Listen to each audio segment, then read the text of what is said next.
Well, Bill, you ended up out of the service. You've been recruited to go play football in Nebraska. So you get into Nebraska, and you're a full-time star football player for the University of Nebraska, and you're an art student. And so with the demands as a full-time football player at a big-time program, you still found enough time to go to classes and to paint. And that didn't present a challenge for you? No, I didn't think of it as a challenge at the time. Probably a bit challenge for me today, but I didn't think of it as necessarily a challenge. Just kind of what you did. Well, tell us about the curriculum that Nebraska had in the late 40s for an art program. Well, as I said just a few minutes ago, they had one of the finest art collections in the world of all the top painters in the world. And they had them all. So when I went to class, I passed by these every day. So you could see Toulouse-Lautrec, or you could see Ratner, or, they were all there, all the big guys. That was left as an endowment by a very, very wealthy lady who was graduated from Nebraska, that was also she collected art from all over the world. And she donated her collection to the university.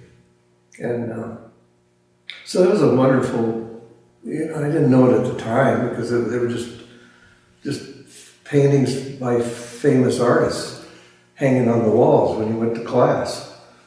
Now I look back on it and think, wow, what an experience. So in the curriculum, they weren't teaching Impressionism or Modernism, so those didn't creep into your background during college like so many other artists. No, pretty much realism, naturalism. You painted an apple, you wanted it to look like an apple. And there was one teacher, however, that came in that he brought in some, which at the time they thought were really weird ideas, more contemporary type stuff. And he was criticized, of course, but he had a contract with them. So he told them to go to hell, and he taught what he wanted to teach. And there was a lot of opposition to this guy, but thank God for him, because he introduced a whole different look at art. It wasn't just painted so it looks real. So you appreciated his influence and new perspectives. Well, I did, because I didn't know what it was, but it was fascinating. It was just different, kind of exciting, some of this stuff. And I didn't know why, other than the fact that I've never seen stuff like that before. And but it was unusual. But I think the most unusual part is the fact that most people don't know that Nebraska University has one of the finest art collections in the world. And who would ever think that? And that you'd live with the most famous artists you can read about. And they were there. They're just in the hallways. And at the time, I don't think any of us realized that. They were just there, and you knew who they were, and you could tell them by name, and so forth. Didn't mean anything other than that. Now that I look back on it, I think, what an education. Wow. So Bill, you went through the years at Nebraska. You had an incredibly successful football career there, and you got a very solid art education. And at the point in time you're going to graduate, you were presented with two options, two roads to lead your life by. Tell us about those two options. Well, the two options turned out to be not too difficult to decide, because one, I had a chance to go play professional football for the New York Giants at a pretty good salary, or I had a teaching job at the University of Colorado for not quite as much, but wasn't that much difference in money. But that wasn't the thing that made me decide. I just decided that my days of playing football and all were, it was fun while it lasted, but I'm not going to do that anymore. And so you get to Colorado, you pursue your MFA in art at Colorado, graduate, become director of the Denver Academy of Art. yeah. From University of Colorado. Mm-hmm. And so for a number of years, you're the teacher creating the curriculum and teaching students about art. Yeah.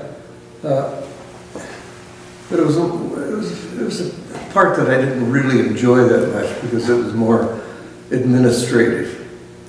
And I did it because I was the boss, but it wasn't just what I enjoyed doing. So Bill, you're in Milwaukee working in the liquor industry, and you've got a lot of creative breadth in the things that you can go do. What are some of the interesting projects you got to work on in that job? Well, I got there quite accidentally, quite honestly. I was the keynote speaker in New York at a design conference that they were holding there. And there's a guy nailed me after I spoke and said, he introduced himself, and he was the senior vice president or something at Schlitz in Milwaukee. And he said, I would love to have you stop by. You have to go right through there to get to Denver anyway. And I said, I really have no interest, appreciate it, but I really don't. And doggone, he talked me into it. And I don't know how he did, but he did. So I said, okay, I'll stop over, and which I did. And he introduced me to all the big guys at Schlitz. And then they started throwing numbers at me, and gosh, I couldn't have made that kind of money anywhere else.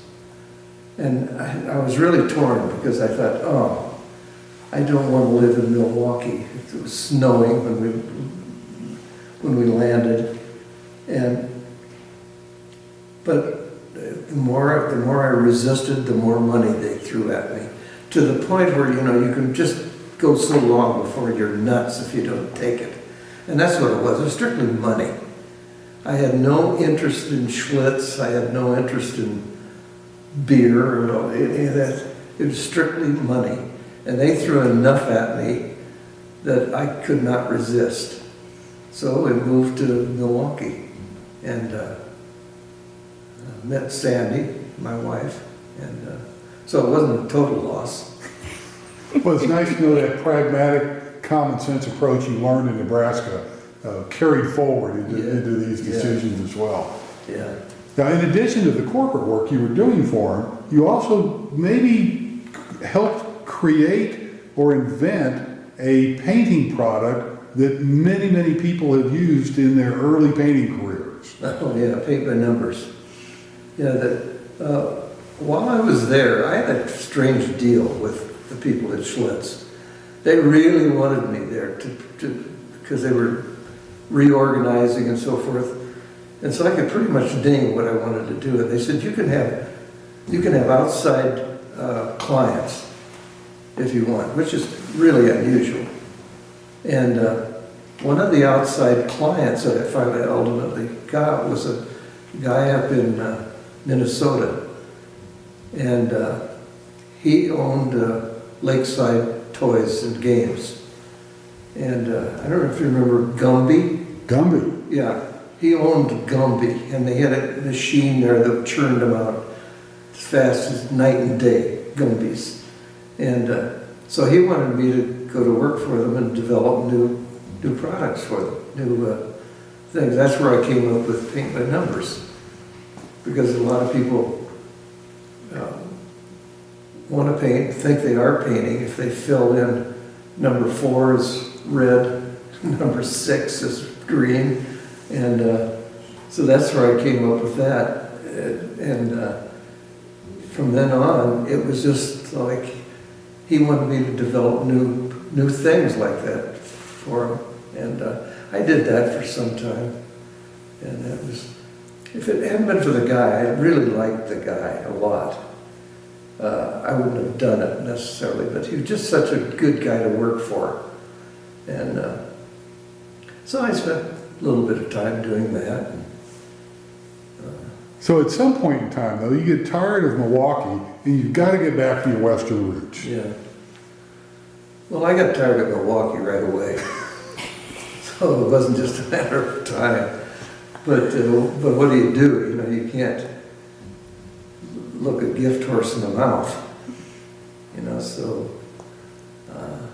first opportunity I had to get out of there, I took to get back, you know, to sunshine. And but all this time, of course, you're still doing painting as your second full-time job. yeah. So you get back to Colorado, and this is where the horse breeding, the quarter horse story, kind of fits in nicely. Well, I had horses ever since I was a little kid. You know, like I said, my dad was in the cattle business, and so we had horses. They were using horses, that we used to call them, because you used them. They weren't just fun horses. They weren't just pleasure horses. You used your horses, and so I've always had an interest in that, and I had soon, I don't want to say gained a reputation. That sounds kind of, but people began to hear about my skills in breaking horses and getting them to do what you want them to do. And so I started getting people that were bringing their horses over for me to train. And so that started me in that business, if you will. So it's, you know, your life just goes from one thing to the next without your planning. It just happens. And so you happened into a championship quarter horse that's now in the Quarter Horse Hall of Fame. Yeah. And he's sired more champions than any other horse in history. He was,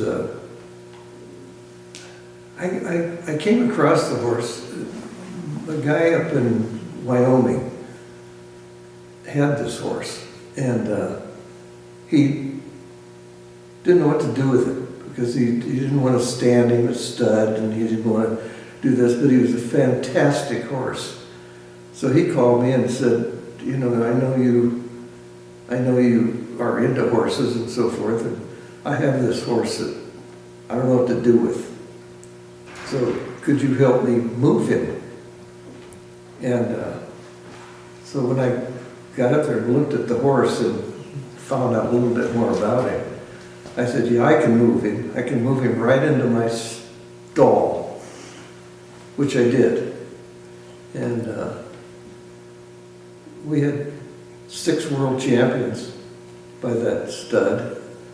And he became probably the top quarter horse ever, you know, as far as him siring top horses and his personal achievements. So I was lucky to have found a horse like that. So Bill, that question is an important horse, of course, but your authenticity in having been a cowboy, sketching horses and cowboys and cattle, breeding and raising horses of championship caliber, you've done all your life. So when you draw a cowboy, you draw a cow, you draw a horse, you're drawing it from first person knowledge. Oh yeah. Yeah, I know what they look like when they turn. For example, you know, you don't have a horse turn like this with his head like this. Well, that's just because you've been on one when it's turned. And Bill, one last brief question. How did you and Sandy come to Tucson? We had friends here who owned a couple of houses here, and then they owned this place and said, "We've got just a spot for you," kind of thing. So we came out, and the rest is history. We loved it, and they were wondering how we happened to move to Tucson, and. I have one more question. Yeah. What was the name of the horse? Coy's Bonanza. Thank you.